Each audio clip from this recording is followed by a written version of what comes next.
You won't believe how this story unfolds. Asterisk asterisk. Two corrupt cops thought they could get away with robbing a black business owner. They'd done it before, dozens of times, shaking down hard-working people who had no power to fight back. But today? Today would be different. Today they picked the wrong man.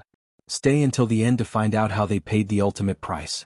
And don't forget to subscribe if you want more stories like this, because what you're about to witness will leave you speechless. The moment they stepped into his store, Malik Carter knew something was wrong. It wasn't just the way the two officers walked in, like they owned the place. It was the way they looked at him.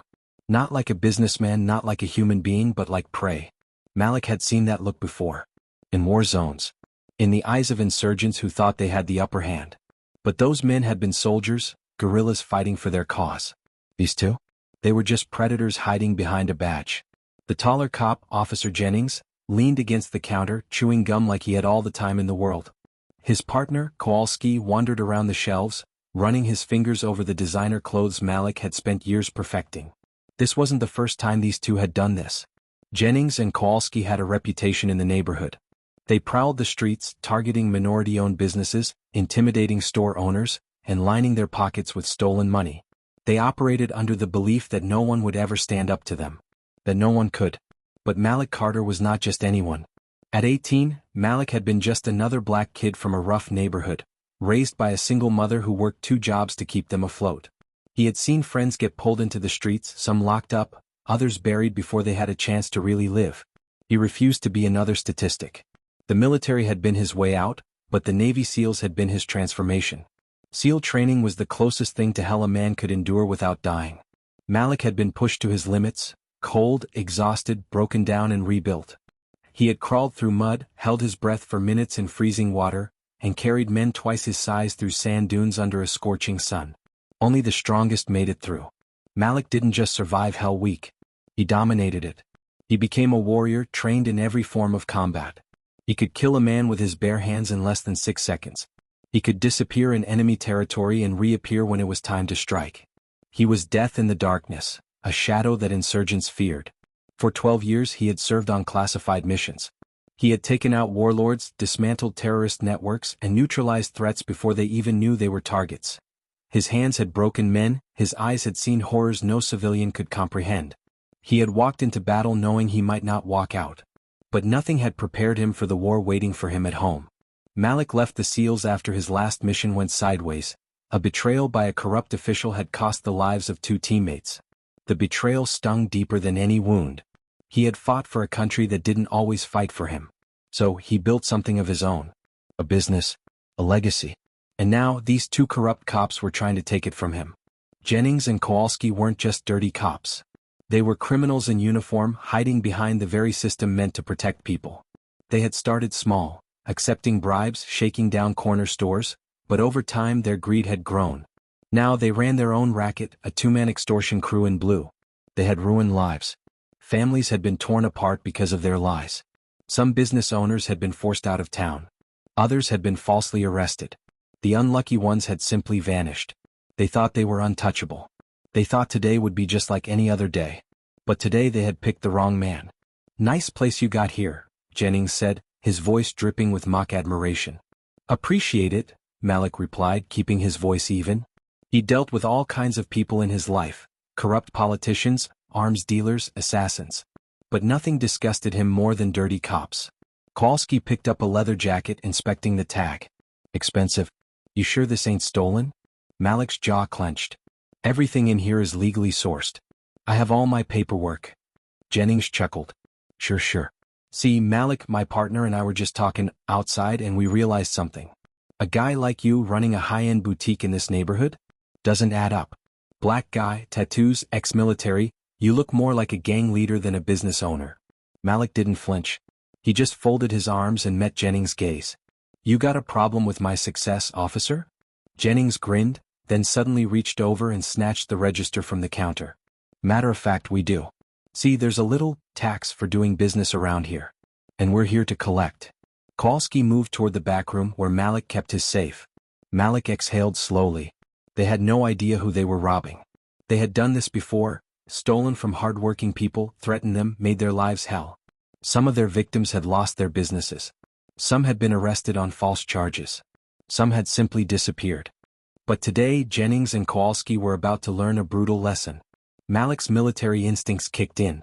He measured their stance, their breathing, their subtle movements.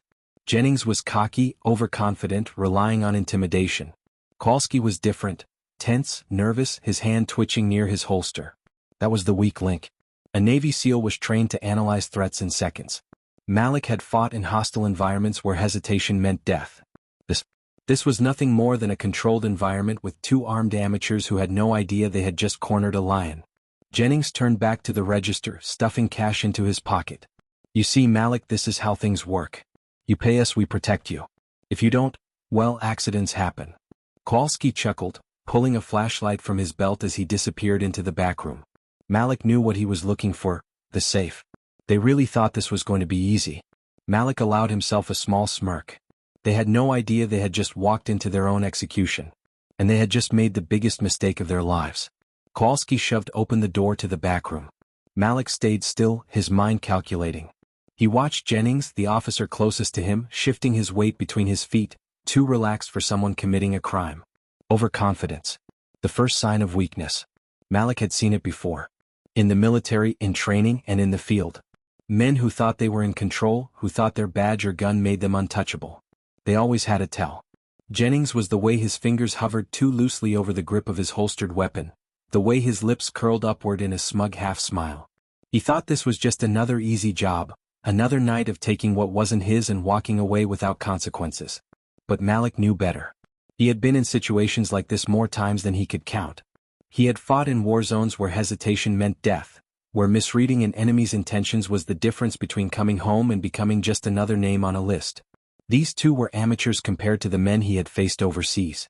But that didn't mean they weren't dangerous. A cornered man with a gun was always a threat. Kowalski cursed from the back. Hey boss, this dude's got a whole damn safe back here. Must be loaded. Malik's jaw tightened. That safe held more than just money. It held documents, records, everything he needed to keep his business running. Everything he had worked for. If they took that, they weren't just robbing him, they were trying to destroy him. Jennings grinned. That so? Well, Malik, how about you do us a favor and open it? Malik let out a slow breath. He had already calculated every possible outcome. He could comply, open the safe, let them take what they wanted and hope they didn't come back for more. But he knew men like this. If he gave in now, they would be back again and again, bleeding him dry until there was nothing left. That wasn't an option. I really wouldn't do this if I were you. Jennings laughed. Yeah. And why is that? Malik's muscles coiled like a spring. He had spent years training his body to react faster than his enemies could think. He saw the slight twitch in Jennings' shoulder, the way his hand inched toward his gun, the way Kowalski shifted his weight toward the back room ready to pounce. They thought they had him outnumbered. They thought he was just another store owner who would roll over and beg. They were wrong. Jennings' eyes flicked to the safe in the back room for half a second. A crucial mistake. That was all Malik needed. Malik moved fast. Before Jennings could react, Malik grabbed his wrist and twisted. The gun Jennings had been resting on his hip flew out of his grasp and hit the ground. At the same time, Malik stepped in, slamming an elbow into Jennings' throat. Jennings stumbled back, gasping for air. Kowalski came charging from the back room, reaching for his gun. Too slow. Malik spun, kicked the gun out of Kowalski's hands, and sent a fist straight into his gut. Kowalski doubled over. Malik grabbed the back of his head and slammed it against a nearby shelf. Jennings, still gasping, tried to lunge forward, but Malik was ready. He sidestepped, letting Jennings' momentum carry him forward, then brought his knee up into the cop's ribs. Jennings let out a strangled grunt and collapsed to the floor. Kowalski groaned and tried to push himself up, but Malik wasn't done. He reached down, grabbed the back of the officer's uniform, and yanked him up just enough to drive his fist into Kowalski's jaw. The cop's head snapped back and he slumped against the shelf, dazed. Jennings coughed, struggling for breath, his eyes wide with shock. What the hell? Malik crouched beside him, his voice low and deadly. I told you not to do this. Jennings' face twisted with rage. You're dead. You hear me? You don't lay hands on cops and walk away. Malik's expression didn't change. You're not cops. You're just two thugs with badges. Kowalski groaned. Screw this guy, man. Just shoot him. Jennings reached for his fallen weapon, but Malik was faster. He kicked the gun away, sending it skidding across the floor. Not today, Malik said. Malik wasn't done. He had trained for scenarios like this, multiple opponents, high stakes, no backup. He had drilled it into his muscles, into his mind. He knew exactly what to do next. He grabbed Kowalski by the collar and dragged him toward Jennings, throwing him down next to his partner. Both men groaned, Jennings clutching his ribs, Kowalski barely conscious. I could have ended this a different way, Malik said, his voice like steel. I gave you a chance. You didn't take it. Jennings spat blood onto the floor. You think this is over? You think you're safe? We own this city, Malik. You can't run from us. Malik let out a slow, measured breath. I'm not running. And after tonight, neither are you. He reached into his back pocket, pulling out his phone. He tapped a single button on the screen, and within seconds the sound of sirens filled the air outside. Kowalski's bloodshot eyes widened in panic. What did you do? You're not the only ones with connections, Malik said. The precinct's been watching you for months. All I had to do was give them proof.